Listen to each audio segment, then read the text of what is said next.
Bonjour et bienvenue sur... Dans cette vidéo, on va parler de GNS3. GNS, c'est l'abréviation de Graphical Network Simulator. Donc, comme son nom l'indique, c'est un simulateur graphique des réseaux locaux et des réseaux étendus. Grâce à ce logiciel, vous pouvez créer des réseaux locaux, les interconnecter par des routeurs et même les sécuriser par des firewalls. Mais GNS3, c'est pas un simple simulateur, mais aussi c'est un émulateur de routeurs et de firewall de marque Cisco et Juniper. Quelqu'un pourrait poser la question, c'est quoi la différence entre un simulateur et un émulateur? Un simulateur de routeur est un programme qui essaie de se rapprocher au maximum du routeur. Donc il essaie d'imiter le comportement du routeur. Donc le programmeur va étudier le routeur, va voir l'ensemble des commandes acceptées par le routeur et comment le routeur réagit par rapport à ces commandes, et il va faire un programme qui se rapproche au maximum du routeur. Donc on n'est pas sûr que dans le cas réel on va obtenir les mêmes résultats. Alors qu'un émulateur, c'est un autre programme qui exécute directement le système d'exploitation du routeur. Donc on est sûr que dans le cas réel on va obtenir les mêmes résultats. Donc on peut dire qu'un émulateur est plus fort qu'un simulateur. La bonne nouvelle, c'est que GNS3 est un logiciel gratuit, c'est du open source, vous pouvez le télécharger et l'utiliser gratuitement. La mauvaise nouvelle, c'est que pour qu'il fonctionne en émulateur, vous devez lui fournir le système d'exploitation du routeur ou bien du firewall. C'est logique, puisqu'il va émuler le routeur. D'accord? Alors ce système d'exploitation, on va l'appeler image, c'est ce qu'on l'appelle aussi le IOS. Alors comment vous pouvez obtenir ce logiciel? Vous pouvez soit le télécharger du site web du constructeur si vous avez un compte qui vous permet de faire ça, ou bien vous pouvez prendre une copie d'un routeur qui est déjà fonctionnel. Donc si vous avez déjà un routeur Cisco, vous pouvez prendre une copie de son système d'exploitation par un serveur FTP par exemple, d'accord, et puis on va utiliser ce système d'exploitation pour émuler le routeur dans GNS3. Donc déjà commençons par le téléchargement. Vous pouvez aller vers ce lien et télécharger GNS3. Il peut fonctionner sous Windows et sous Linux. Et aussi il est très utile de télécharger la documentation, bien qu'elle soit en anglais, mais elle est très utile pour savoir comment l'installer et comment le manipuler correctement. Alors moi j'ai déjà installé GNS3. Donc voilà le fichier de l'installation. Et voici la documentation en PDF, d'accord. Alors quand vous allez démarrer GNS3 après l'installation très simple, c'est du genre next, vous allez obtenir cette interface. Vous avez à gauche la liste des routeurs qu'on peut émuler, d'accord, mais pour ce faire on doit lui fournir le système d'exploitation, et on a aussi une liste d'un certain nombre de switches que GNS3 peut simuler. Donc on va pas émuler les switches, GNS3 va les simuler, d'accord. Ici on a des boutons pour démarrer, arrêter les routeurs, pour accéder à la console, pour ajouter des liens entre les équipements, des liens internet, des liens série, pour insérer des images, des commentaires et pour sauvegarder votre topologie par exemple, d'accord. Mais attention, la première fois quand vous allez démarrer GNS3, il va vous demander d'aller vérifier que le service nécessaire pour l'émulation, qui s'appelle Dynam IPS, est bien fonctionnel. Donc vous pouvez aller ici et cliquer sur test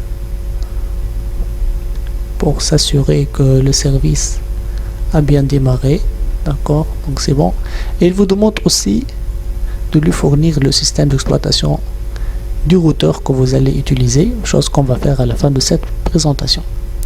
Alors commençons par une topologie simple. On va juste insérer un switch Ethernet. D'accord, il s'appelle switch 1 par défaut. Vous pouvez voir la configuration hardware du switch. Configure. Donc ce switch contient 8 ports Ethernet. Vous pouvez ajouter d'autres. Et bien sûr, toujours on a besoin d'insérer des machines. D'accord, des machines qu'on va utiliser pour faire des pings, pour s'assurer que la communication est bien fonctionnelle. Alors, comment va-t-on insérer une machine? Dans la page 24 de la documentation, on vous explique que la meilleure façon de faire ça, c'est d'utiliser un autre petit logiciel qui s'appelle Virtual PC Simulator. Donc le lien vous le trouvez dans la page 24. C'est pas un grand logiciel, c'est juste un petit exécutable, Virtual PC Simulator. D'accord, il va simuler 9 machines, 9 PC. Bien sûr, ces machines possèdent des adresses IP, des adresses de passerelle. Toutes ces informations se trouvent dans le fichier startup que vous pouvez éditer en utilisant Notepad. Donc par défaut, vous allez trouver cette configuration. On trouve ici que la machine 1 utilise DHCP pour obtenir l'adresse IP, la machine 2 aussi, alors que les autres machines ont des adresses IP statiques, soit de la version 4, soit de la version 6. Ce fichier me semble un peu compliqué, c'est pourquoi j'écris ici un autre fichier plus simple. Donc chaque machine possède une adresse IP statique avec l'adresse de la passerelle qui est 254 et /24, c'est-à-dire de la classe C. Donc moi je vais utiliser ce fichier. Je vais appeler le premier fichier old startup, et celui que j'ai créé va être notre startup. Je vais démarrer Virtual PC Simulator. Voilà, j'ai 9 PC. D'accord, chaque PC a une adresse IP. Maintenant, comment je vais faire le lien entre ces PC et GNSTower? Ce sont deux programmes indépendants. Alors toujours dans la documentation, on vous donne une manière de faire ça, c'est d'aller dans le gestionnaire des symboles, de choisir Computer. On va ajouter ça et on va définir ce computer comme étant un nuage. Computer, on va le définir en tant que cloud. Cloud, nuage, appliqué. Ok. Vous avez maintenant l'icône du computer.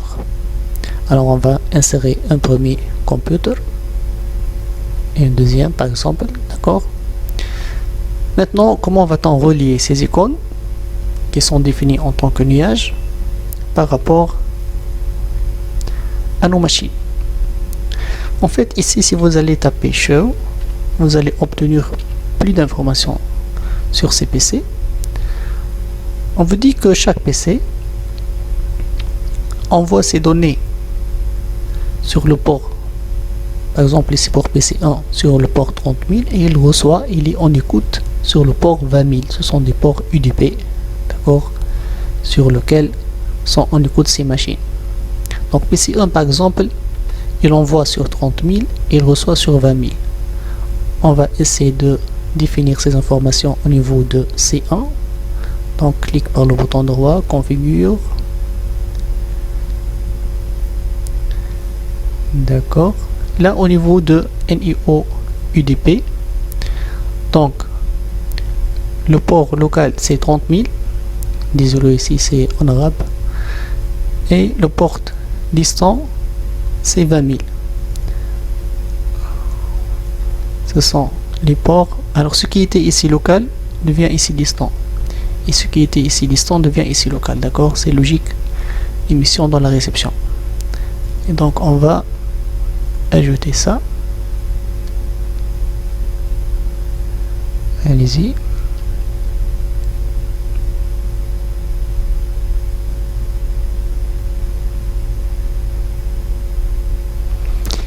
Qu'est-ce qui se passe?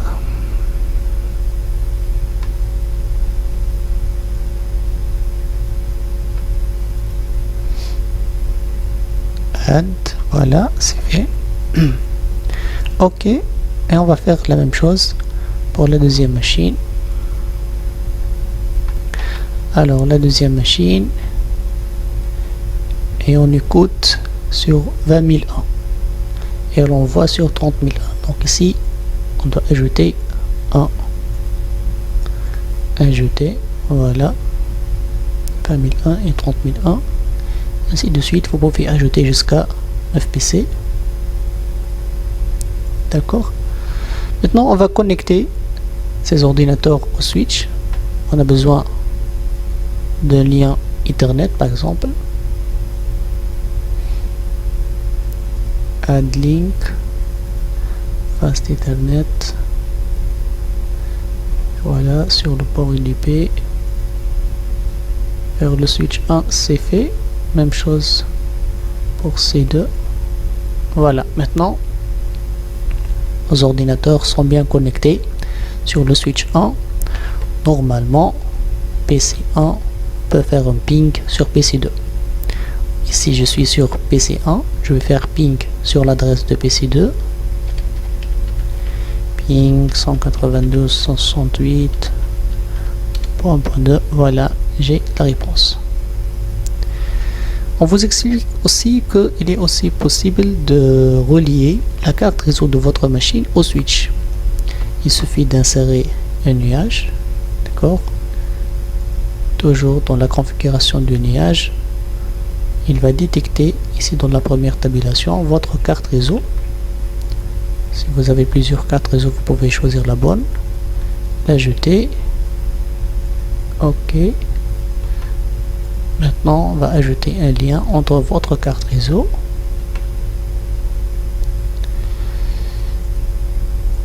et le switch. Voilà. Maintenant votre carte réseau est connectée au switch. Si elle a une adresse IP du même subnet, du même réseau IP, c'est-à-dire dans la plage 192.168.1, elle peut faire un ping sur PC1 et sur PC2. Voilà notre switch, d'accord, le port numéro 1 connecté à la machine 1, ainsi de suite. Vous pouvez même voir la table de commutation, chose qu'on a vu dans le premier chapitre, la table de commutation. Donc on a les adresses MAC par rapport au port du switch. Et on vient à la fin, à la phase d'insérer un routeur. Si je vais insérer un routeur, normalement ça ne sera pas possible parce que j'ai pas encore donné le système d'exploitation des routeurs. C'est pourquoi je dois aller ici et définir l'IOS, ce qu'on appelle l'IOS ou bien image, c'est le système d'exploitation des routeurs Cisco. Donc on doit fournir le fichier, il se trouve sous My Computer, sous D,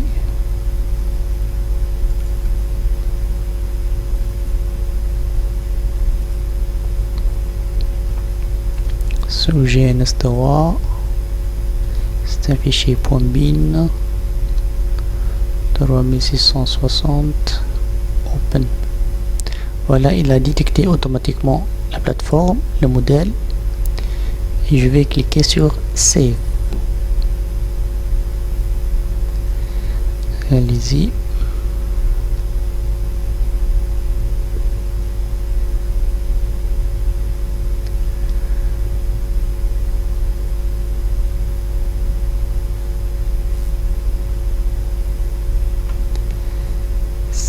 Save please.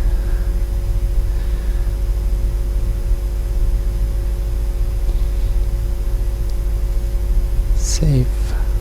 Fermé. Voilà, maintenant je dois être capable d'insérer un routeur. Voilà, c'est mon routeur 3660, mais il est stoppé, il est hors tension. Alors je vais voir la configuration hardware, qu'est-ce qu'il contient comme interface. Il a deux interfaces Ethernet, vous pouvez ajouter d'autres interfaces si vous voulez, série ou bien Ethernet. Pour le moment ça me suffit, je vais connecter une interface Ethernet à mon switch. Mais là vous avez la couleur rouge, pourquoi? Parce que le routeur est toujours hors tension. Alors je vais démarrer mon routeur en cliquant sur Start. Et maintenant le routeur a démarré, vous pouvez même voir la console comme si vous êtes directement connecté. Voilà, il est en train de faire le boot. Mais attention, dans la page 32 de la documentation, on vous explique que le démarrage du routeur peut occuper le processeur de votre machine. Donc il est préférable d'aller changer la valeur d'un paramètre qui s'appelle idle PC. Donc vous trouvez tout ça dans la documentation. Il vous explique comment faire ça pour optimiser les ressources de votre machine idle PC. Voilà, donc j'ai une topologie très simple basée sur un switch, deux machines, ma carte réseau elle-même et un routeur. Voilà, le but de cette présentation, c'était juste d'introduire GNS3,